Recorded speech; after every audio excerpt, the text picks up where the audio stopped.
ومولانا محمدا عبد الله ورسوله أما بعد فأعوذ بالله من الشيطان الرجيم بسم الله الرحمن الرحيم والعصر إن الإنسان لفي خسر إلا الذين آمنوا وعملوا الصالحات وتواصوا بالحق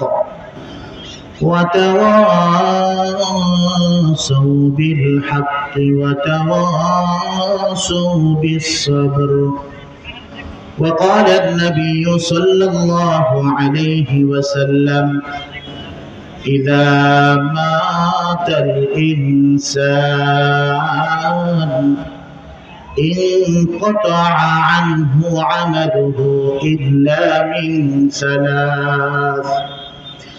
إلا من صدقة جارية إلا من عمل تنفع به إلا من ولد صالح يدعو له أو كما قال النبي عليه الصلاة والسلام. شكرا محبت الشاطئ درود إبراهيم پوری.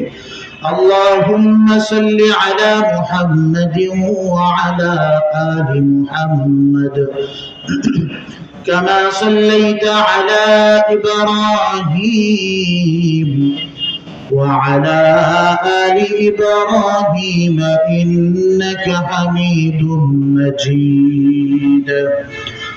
اللهم بارك على محمد وعلى آل محمد كما باركت على إبراهيم وعلى آل إبراهيم إنك حميد مجيد.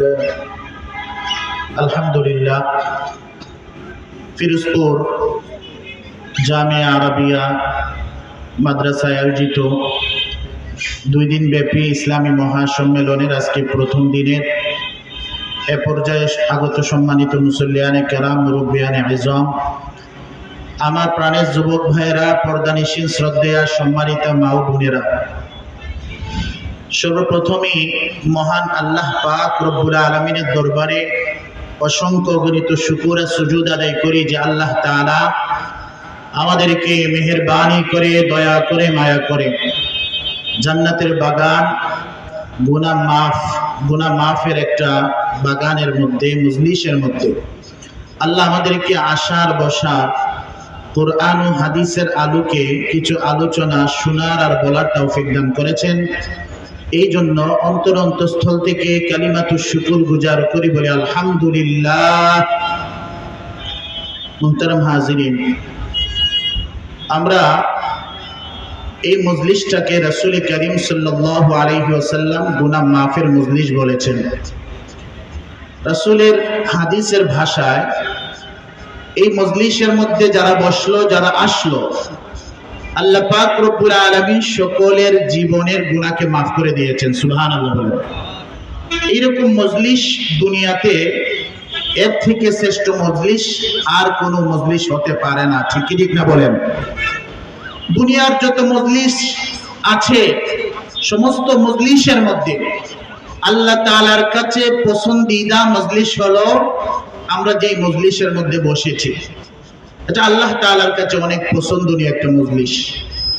আল্লাহ তাআলা আসমানের উপরে ফেরেশতাদেরকে নিয়ে আমরা যেইভাবে বসেছি এরকম ভাবে আল্লাহ তাআলাও একটা সম্মেলনের ব্যবস্থা করেছেন। আর ফেরেশতাদেরকে বলেছেন, ফেরেশতারা শুনো, আজকে ফিরোজপুর জামিয়া আরাবিয়া মাদ্রাসার প্রাঙ্গণে যারা বসেছে কোরআন এবং হাদিস শোনার জন্য, আমলকে পরিবর্তন করার জন্য যারা বসেছে, আমলের নিয়তে যারা বসেছে, আমি আল্লাহ পাক রব্বুল আলামিন তাদের জীবনের গুনাহকে মাফ করে দিলাম। সুবহানাল্লাহ বলেন। ফেরেশতারা সাক্ষী থাকে, ফেরেশতাদেরকে আল্লাহ তাআলা সাক্ষী রেখে রেখে আপনি আমার জীবনের গুনাহ আল্লাহ তাআলা মাফ করেন। তো আমরা যে এইরকম একটা গুনাহ মাফের মজলিসে বসতে পেরেছি, আমরা খুশি না বেজার? অবশ্যই খুশি থাকা দরকার, ঠিক কি ঠিক না বলেন? আমি আপনাদের সামনে সূরাতুল আসর তেলাওয়াত করেছি। রাসূল করিম সাল্লাল্লাহু আলাইহি ওয়াসাল্লামের অসংখ্য গণিত হাদিসে মুবারাকা থেকে একটি হাদিস পাঠ করেছি। সময় যতটুকু আছে এই সংক্ষিপ্ত সময়ে কোরআন এবং হাদিসের আলোকে আলোচনা করার চেষ্টা চালাবো। আমার তৌফিক ইল্লা বিল্লাহ। আপনারা আমার সাথে থেকে শুনবেন তো ইনশাআল্লাহ? আল্লাহ তাআলা কবুল করুন, সকলে বলুন আমিন। আল্লাহ পাক রব্বুল আলামিন সূরাতুল আসরের মধ্যে কসম কেটে বলেন, ওয়াল আসর, সময়ের কসম। আসর শব্দের অর্থ হলো সময়। আসর শব্দের অর্থ কি বলেন তো? সময়। সময়ের মূল্য আল্লাহ পাক রব্বুল আলামিনের কাছে অনেক বেশি। এইজন্য আল্লাহ তাআলা সময়ের কসম কেটেছেন। ইসলামিক স্কলার আল্লামা ইমাম শাফিঈ রাহমাতুল্লাহি আলাইহি বলেন, আল্লাহ তাআলা যদি কোরআনে 30 পারার 114টা সূরার মধ্যে কোন সূরা নাযিল না করতেন, শুধুমাত্র সূরাতুল আসর আল্লাহ তাআলা নাযিল করতেন, উম্মত জান্নাতে যাওয়ার জন্য সূরাতুল আসরই তাদের জন্য যথেষ্ট হয়ে যেত। সুবহানাল্লাহ বলেন। মানে কোরআনের মধ্যে যত সূরা আছে, সূরাতুল আসর দেখতে অনেক ছোট্ট একটা সূরা।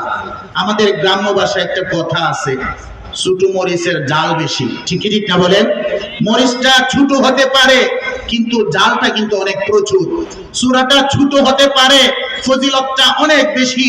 আল্লাহ পাক রব্বুল আলামিন এই সূরার শুরুতেই সময়ের কসম কেটে বলেন, ইন্নাল ইনসানা লাফি খুসর। আল্লাহ পাক রব্বুল আলামিন দুনিয়ার মানুষদেরকে জানায় দিচ্ছেন, হে দুনিয়ার মানুষ, দুনিয়ার মানুষের ভিতরে পুরুষও আছে, নারীও আছে, সবাইকে আল্লাহ তাআলা ডেকে ডেকে বলেন, হে আমার বান্দা বান্দীরা, হে আমার বান্দা বান্দীরা, দুনিয়ার মধ্যে যত বান্দা বান্দি আছে, আমার গোলামরা যারা আছো, তোমরা শুনো, আমি আল্লাহ পাক রব্বুল আলামিন সবার ব্যাপারে একটা উপদেশ দিচ্ছি। উপদেশ, ওয়াজ করতেছি, ওয়াজ। মুহতারাম হাজিরিন, বড় বড় বক্তারা আসলে মানুষ ভরপুর হয়ে যায়, মাঠ ভরপুর হয়ে যায়, মাঠের মধ্যে জায়গা দেওয়া যায় না, ঠিক কি ঠিক না বলেন? আর আমগর মতো ছোট বক্তারা যখন কথা বলে, মাঠের এক কোণাও পরিপূর্ণ হয় না, ঠিক কি ঠিক না বলেন?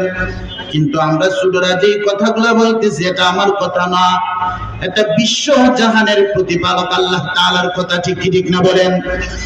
আল্লাহ পাক রব্বুল আলামিন সূরাতুল আসরের মধ্যে বান্দা বান্দীদেরকে ডেকে ডেকে বলতেছেন, হে বান্দা বান্দীরা শুনো, আমি আল্লাহ তাআলা তোমাদেরকে উপদেশ দিচ্ছি, শুনো মনোযোগ দিয়ে। দুনিয়ার মধ্যে যত বান্দা বান্দীরা আছে, সবাই কিন্তু লসের মধ্যে আছে, লোকসানের মধ্যে আছে, ক্ষতির মধ্যে আছে। কিন্তু চারটা গুণে গুণান্বিত যারা হতে পারবে, আমি আল্লাহ তাআলা তাদের ব্যাপারে সুসংবাদ দিলাম। আমি আল্লাহ তাআলার কাছে তারা অনেক ফজিলতপূর্ণ বান্দা বান্দী। তারা মরার সাথে সাথে আমি আল্লাহ তাআলা দেরি করব না, হিসাব নিব না, বিনা হিসাবে আমার বান্দা বান্দীদেরকে জান্নাতের মালিক বানায়া দিব। সুবহানাল্লাহ বলেন, জোরে বলেন না সুবহানাল্লাহ। বিনা হিসাবে জান্নাতে যাবেন। বিনা হিসাবে জান্নাতে যাওয়ার জন্য চারটা গুণের প্রয়োজন। কয়টা গুণের প্রয়োজন? চারটা গুণ। এই চারটা গুণের প্রয়োজনের কথা যদি মনোযোগ দিয়ে শুনতে পারেন আর জীবনের মধ্যে ফিট করতে পারেন, আজকের ওয়াজ মাহফিল সাকসেস হয়ে যাবে, সফল হয়ে যাবে। আল্লাহ পাক রব্বুল আলামিন বলেন, হে আমার বান্দা বান্দীরা, দুনিয়া তোমাদের জন্য চিরস্থায়ী দেওয়া হয় নাই। এই দুনিয়াটা ক্ষণস্থায়ী, এই দুনিয়ার সময়টা অনেক ছোট, এই দুনিয়া কারো জন্য আমি আল্লাহ তাআলা 80 বছর বরাদ্দ করে রেখেছি, কারো জন্য আমি আল্লাহ তাআলা 70 বছর বরাদ্দ করে রেখেছি। আমি আল্লাহ তাআলা যাকে যখন ইচ্ছা আমার কাছে নিয়ে আসি। আল্লাহ তাআলা বলেন দুনিয়ার পরে মরণ আছে। আমরা যখন মারা যাব, মালাকুল মাউত যখন আমাদের কাছে চলে আসবে, মালাকুল মাউতকে যদি বলি, হে ভাই আজরাইল, আমার অনেক কাজ বাকি আছে, ছেলেরে বিবাহ করাতে পারি নাই, মেয়েকে বিবাহ দিতে পারি নাই, ঘর একতলা কমপ্লিট করেছি, 5 তলা ফাউন্ডেশন দিয়া বানাইছি, আরো 4 তলা বাকি আছে, 1 বছর সময় দাও। আজরাইল কি সময় দিব? আজরাইল বলবো যে আপনাকে সময় দেওয়া হলো, এরকম ভাবে বলবে নাকি বলেন? যখন আমার আপনার মালাকুল মাউতের ঠিকানা চলে আসবে, সময় চলে আসবে, আল্লাহ তাআলা কোরআনের মধ্যে বলেন ইদা জাআ আজালুহুম লা ইস্তাখিরুনা সাআতাও ওয়ালা ইস্তাকদিমুন। আল্লাহু আকবার বলেন। আজরাইলকে যখন বলা হবে যাও ফিরোজপুর অমুকের জানটা কবজ করে নিয়ে আসো, আজরাইল 1 সেকেন্ডও দেরি করবে না। আজরাইলকে যদি বলা হয় 1 সেকেন্ড সময় দাও, কালিমাটা পড়ি, তারপরে জানটা কবজ কইরো, আজরাইল বলবে না না না, জীবনে অনেক সময় আল্লাহ পাক রব্বুল আলামিন তোমাকে দান করেছেন। হে আল্লাহর বান্দা, এই সময়গুলা পেয়ে যখন কাজে লাগাইতে পারো নাই, 1 সেকেন্ড সময় দিলেও কাজে লাগাতে পারবে না, সেকেন্ডের সময় দেওয়া হবে না, একটু এদিক সেদিকে করা হবে না। আল্লাহ তাআলা বলেন আজরাইলকে আমি আল্লাহ তাআলা যখন অর্ডার করব, অর্ডার করতে দেরি হবে, আজরাইল মানুষের জান কবজ করতে দেরি করে না। সুবহানাল্লাহ বলেন। আপনাকে আমাকে যখন মৃত ঘোষণা করা হবে, আমার জানটা যখন আজরাইল ছিনায়া নিয়ে যাবে, আল্লাহ পাক রব্বুল আলামিন বলেন যদি আমি জান্নাতের আমল করে যেতে পারি তাহলে আমার জানটা জান্নাতের ফেরেশতারা নিয়ে যাবে, আর যদি রে জাহান্নামের রাস্তায় চলি, ফাহেশার কাজ করি, গান শুনি, গান ডিজে বাজায়া বাজায়া দুনিয়াটাকে কাঁপাই, মাটিকে কাঁপাই, একদিন কাঁপানেওয়ালা মাটিও আমাদেরকে কাঁপাবে। ঠিক কি ঠিক না বলেন? আজকে আমি আপনি গান বাজায়া বাজায়া আল্লাহর জমিনকে কাঁপাইতেছি, একদিন এই জমিনও আমাদেরকে কাঁপাবে। ঠিক কি ঠিক না বলেন? সেদিন বাঁচার কোনো উপায় নাই। এই জন্য মাটি আমাদেরকে কাঁপানোর আগে আমাদেরকে সংশোধন হতে হবে। ঠিক কি ঠিক না বলেন? ওই সময় সংশোধনের সময় চাইলেও সময় দেওয়া হবে না। এই জন্য আল্লাহ পাক রব্বুল আলামিন বলেন আজরাইল যখন জানটা কবজ করবে, আজরাইল আপনি আমার জানটা নিয়ে যাবে, যদি জান্নাতি হতে পারি আল্লাহ পাক রব্বুল আলামিন ফেরেশতাদেরকে অনুমতি দিবেন, আদেশ করবেন আমার বান্দার জানটা জান্নাতে নিয়ে যাও। আর যদি জাহান্নামী হই আল্লাহ পাক রব্বুল আলামিন জাহান্নামের ফেরেশতাদেরকে আদেশ করবেন আমার বান্দা বান্দির জানটা জাহান্নামে নিয়ে যাও। ফেরেশতারা দ্রুত গতিতে আসবে, আল্লাহর বান্দার মাইকের মধ্যে এলান হয়ে যাবে, ইমাম সাহেবকে ফোন দেওয়া হবে, ইমাম সাহেব আমার বাবা মারা গেছে, আমার চাচা মারা গেছে, আমার মেয়ে মারা গেছে, ছেলে মারা গেছে, মাইকের মধ্যে এলানটা করে দেন। মুহতারাম হাজিরিন, মাইকে এলান দেওয়ার সাথে সাথে মসজিদের বারান্দার মধ্যে একটা গাড়ি আছে না নাই? সবার মসজিদের বারান্দায় গাড়িটা আছে না নাই বলেন? ওই গাড়িটা আপনি আমার সন্তান নিয়ে আসবে আমাকে পালকিতে উঠানোর জন্য, গাড়িতে উঠানোর জন্য। মুফাসসিরিনে কেরাম বলেন হে আল্লাহর বান্দারা, মসজিদে যাওয়ার রাস্তাটা যদি ভুলে যাও, মরণের পরে মসজিদের বারিন্দার গাড়িটা তোমার বাড়ির রাস্তা ভুলবে না। ঠিক কি ঠিক না বলেন?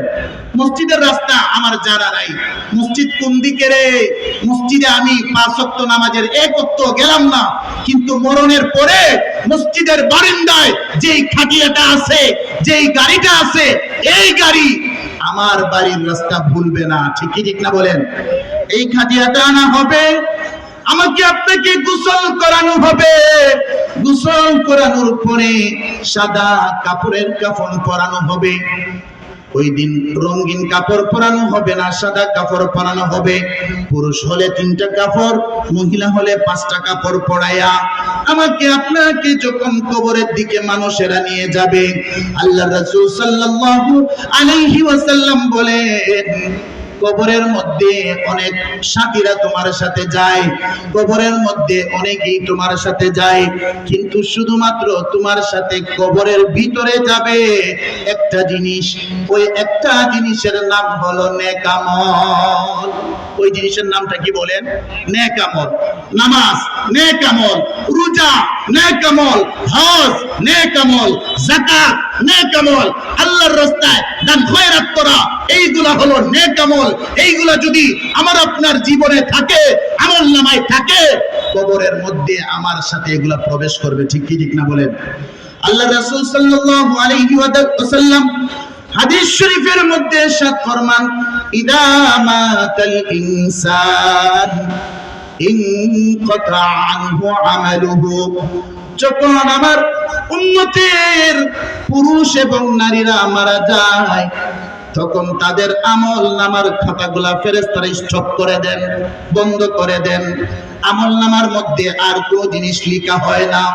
আল্লাহ রাসূল সাল্লাল্লাহু আলাইহি ওয়াসাল্লাম বলেন, কবরে যাওয়ার পরেও আমার বান্দা বান্দির কবরের মধ্যে 3টা জিনিস সব সময় যাওয়া জারি থাকে, কখনোই বন্ধ হয় না।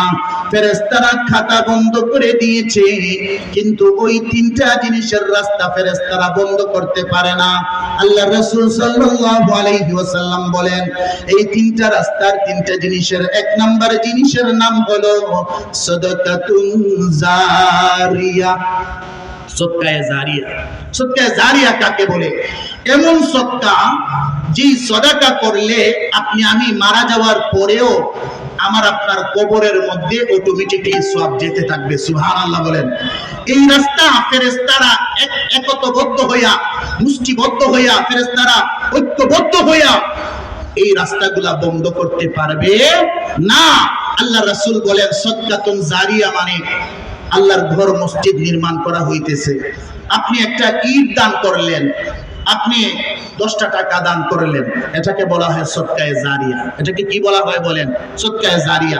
যতদিন পর্যন্ত আল্লাহর ঘর থাকবে, মুসলমানরা আল্লাহর ঘরে যতদিন পর্যন্ত নামাজ পড়বে, তার একটা অংশ আপনা আমার কবরের মধ্যে কিয়ামতের আগ পর্যন্ত যাবে, বন্ধ করার কোনো সুযোগ নাই। সুবহানাল্লাহ বলেন।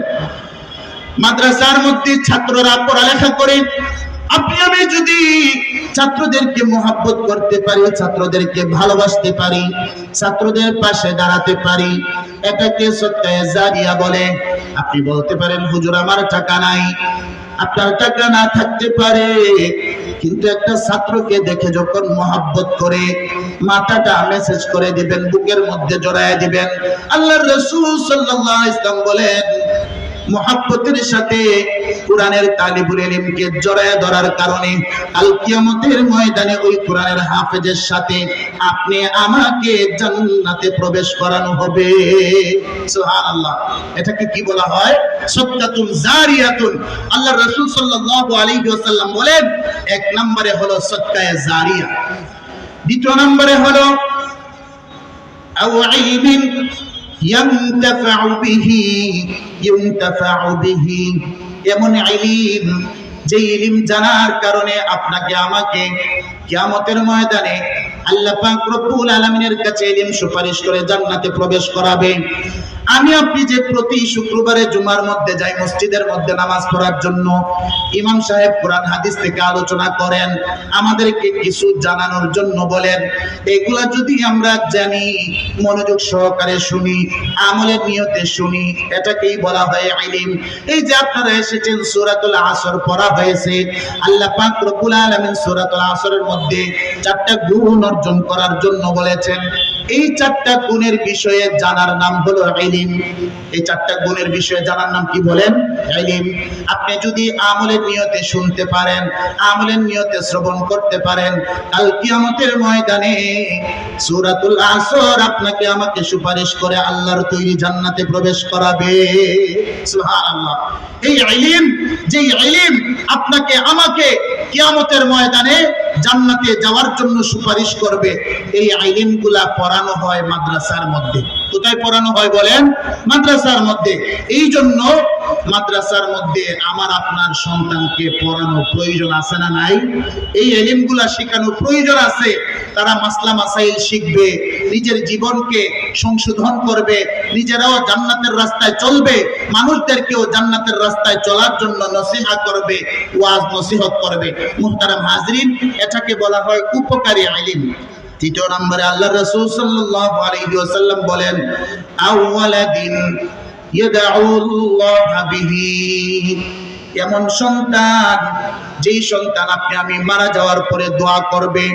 এই সন্তানরা যখন আমার আপনার কবরের পাশে দাঁড়ায়া দাঁড়ায়া রব্বির হামহুমা কামা রব্বায়ানি সগীরা, হাত তুলে যখন এই দোয়াটা পড়ে, আল্লাহ রাসূল সাল্লাল্লাহু আলাইহি ওয়াসাল্লাম বলেন, সন্তান মা বাবার জন্য এই দোয়াটা কবরের পাশে দাঁড়ায়া দাঁড়ায়া পড়তে দেরি হয়, আল্লাহ তাআলা বান্দা বান্দির জীবনের গুনাহ maaf করতে দেরি করেন না।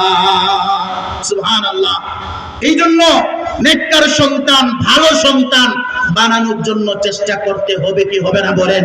মুহতারাম হাজরিন, আপনি আমার সন্তান যদি কোরআন শিখে, হাদিস শিখে, কোরআন অনুযায়ী আমল করে জীবনকে আল্লাহর রাস্তায় চালানোর জন্য চেষ্টা করে, এই সন্তানের সওয়াব, এই সন্তানকে ইলমে দ্বীন হাসিল করানোর জন্য যে একটা সওয়াব হয়েছে, এই সওয়াবকে বলা হয় সদকায়ে জারিয়া। আপনি আমি কবরে ঘুমায়া ঘুমায়া সন্তান যত নেক আমল করবে, নেক আমলের একটা অংশ সওয়াব আমার আপনার আমলনামায় অটোমেটিক জমা হবে। সুবহানাল্লাহ বলেন।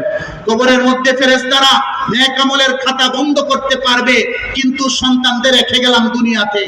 বা জানো, সন্তান যদি ভালো হয়, এই সন্তান যখন নামাজের পরে হাত উঠাবে, এই সন্তান যখন কবরের পাশে দাঁড়িয়ে হাত উঠাবে, আল্লাহর রাসূল বলেন সন্তানের হাত উঠাতে দেরি হবে, আল্লাহ তাআলা মুর্দা ব্যক্তির জীবনের গুনাহ maaf করতে দেরি করবেন না। সুবহানাল্লাহ। আর যদি সন্তানকে বদকার বানায়া যান, সন্তানকে যদি আপনার ফাহেসার কাজের মধ্যে লাগায়া যান, মুহতারাম হাজরিন, কোন মানুষ চায় না সন্তান খারাপ হয়ে যাক, কোন মা বাবা চায় না। সবাই চেষ্টা করে, চেষ্টা করার পরেও তকদিরের ফয়সালা অনেক সন্তানরা অবৈধ রাস্তায় চলে যায়, অন্যায়ের রাস্তায় চলে যায়। যায় কি যায় না বলেন? তাদের জন্য চেষ্টা করা, অনেক বেশি আল্লাহ তাআলার কাছে দোয়া করা। আল্লাহ রাসূল সাল্লাল্লাহু আলাইহি ওয়াসাল্লাম সন্তানকে লালন পালন করার কিছু কিছু সিস্টেম আমাদেরকে শিক্ষা দিয়ে গেছেন। বলছেন এইভাবে যদি সন্তান লালন পালন করো, ওই সন্তান কখনোই ইসলামের বাহিরে চলবে না। সুবহানাল্লাহ বলেন। 1 নম্বরে, সন্তান যখন জন্ম লাভ করে, সন্তান যখন দুনিয়াতে আসে, তখন সন্তানের ডান কানে আযান দিতে হয়, বাম কানে ইকামত দিতে হয়। সুবহানাল্লাহ বলেন। মুহতারাম হাজরিন, ইহুদি খ্রিস্টান বেঈমান নাসারারা তারা দেখলো যে সন্তানের ডান কানে আযান দেওয়া হয়, বাম কানে ইকামত দেওয়া হয়, এই সন্তানকে তো কখনোই বেঈমান বানানো যায় না। তারা একটা সিস্টেম বাহির করছে। এই সিস্টেমের নাম হলো সিজার। সিস্টেমের নাম কি বলেন? সিজারের সিস্টেম বার করছে। এখন তো হুজুরের বউ, অমুকের বউ, পিসাবের বউ, সবার ওই সিজার লাগে। এমন একটা যুগের মধ্যে আমরা উপনীত হইছি, এমন একটা যুগ আমাদের সামনে চলে আসছে। মুহতারাম হাজরিন, সিজারের মধ্যে নিলেও আপনি ডাক্তারের সাথে কন্ট্যাক্ট করবেন, আমার সন্তান হওয়ার সাথে সাথে আমাকে দিয়ে দিবা। কেননা প্রথম যেই কাজ রাসূল করিম সাল্লাল্লাহু আলাইহি ওয়াসাল্লাম বলে গেছেন, তার ডান কানে আযান, বাম কানে ইকামত দিতে হবে। এটার নাম হলো ঈমানের বীজ। যেই সন্তানের কলবের ভিতরে, যেই সন্তানের অন্তরের ভিতরে আযান আর ইকামতের ঈমানের বীজ ঢুকায় দেওয়া হয়েছে, এই সন্তান কখনোই আল্লাহর নাফরমানের রাস্তায় চলবে না। সুবহানাল্লাহ বলেন। মুহতারাম হাজিরিন, এইজন্য রাসূলের শিক্ষা দেওয়া মূলনীতির উপর যদি সন্তানকে লালন পালন করতে পারি, এই সন্তান আমার জন্য জান্নাতে যাওয়ার ব্যবস্থা হবে, জান্নাতে যাওয়ার জন্য সুযোগ হবে। এই সন্তান সুপারিশ করে কিয়ামতের ময়দানে আপনাকে আমাকে জান্নাতে নিয়ে যাবে। মুহতারাম হাজিরিন, আমি যদি কোরআনের হাফেজের বাবা হতে পারি, কোরআনের শিক্ষা যদি সন্তানকে দিতে পারি, এই যে আজকে কোরআনের মাহফিল, কোরআনের প্রতিষ্ঠানের মাহফিল, এই সন্তান এই কোরআনের প্রতিষ্ঠানগুলাতে যদি আমার আপনার সন্তানকে ভর্তি করে আল্লাহ তাআলার মেহেরবানিতে সন্তানের কলবে যদি কোরআন ঢুকায় দিতে পারি, আল্লাহর রাসূল সাল্লাল্লাহু আলাইহি ওয়াসাল্লাম বলেন, কিয়ামতের ময়দানে আল্লাহ তাআলার নূরের তাজ এই বাবা মার মাথার মধ্যে পরানো হবে। সুবহানাল্লাহ বলেন। আজকে তো সন্তানের মাথার মধ্যে কাপড়ের পাগড়ি পরানো হবে, কিয়ামতের ময়দানে ওই সন্তানগুলার পিতামাতার মাথার মধ্যে নূরের মুকুট পরানো হবে। এই জন্য সন্তানকে কোরআনের হাফেজ বানানো, কোরআন শিক্ষা দেওয়ার প্রয়োজন আছে না নাই ভাইয়েরা বলেন? অবশ্যই আছে। আমরা চেষ্টা করব মাদ্রাসাগুলোকে মহব্বত করার জন্য চেষ্টা করব। যে কথাটা বলার দরকার ছিল, এই কথাটা হলো আল্লাহ পাক রব্বুল আলামিন সূরাতুল আসরের মধ্যে কি বললেন, যে সমস্ত দুনিয়ার মানুষেরা ক্ষতিগ্রস্তের মধ্যে রয়েছে, ক্ষতির মধ্যে রয়েছে, শুধুমাত্র 4 গুণে গুণান্বিত যারা আছে আল্লাহ পাক রব্বুল আলামিন তাদের ব্যাপারে জান্নাতের ফয়সালা রেখেছেন। 1 নম্বরে হলো ওয়াল আসরি ইন্নাল ইনসানা লাফি খুসর ইল্লাল্লাযীনা আমানু ওয়া আমিলুস সালিহাত। 1 নম্বরে যারা ঈমান আনয়ন করেছে, 1 নম্বরে যারা ঈমান এনেছে তারা হলো সফল কাম। 2 নম্বরে যারা নেক আমল করলো তারা হলো সফল কাম। 3 নম্বরে ওয়াতাওয়াসাউ বিল হক, নিজেরাও সত্যের উপর চলে, ভালো রাস্তায় নিজেরাও চলে, ওয়াজ মাহফিলে নিজেরাও আসে, সাথে করে আরো কয়েকজনকে নিয়ে আসে, মাদ্রাসার মধ্যে নিজেরাও যায়, সাথে করে আরো কয়েকজনকে সাথে করে নিয়ে যায়।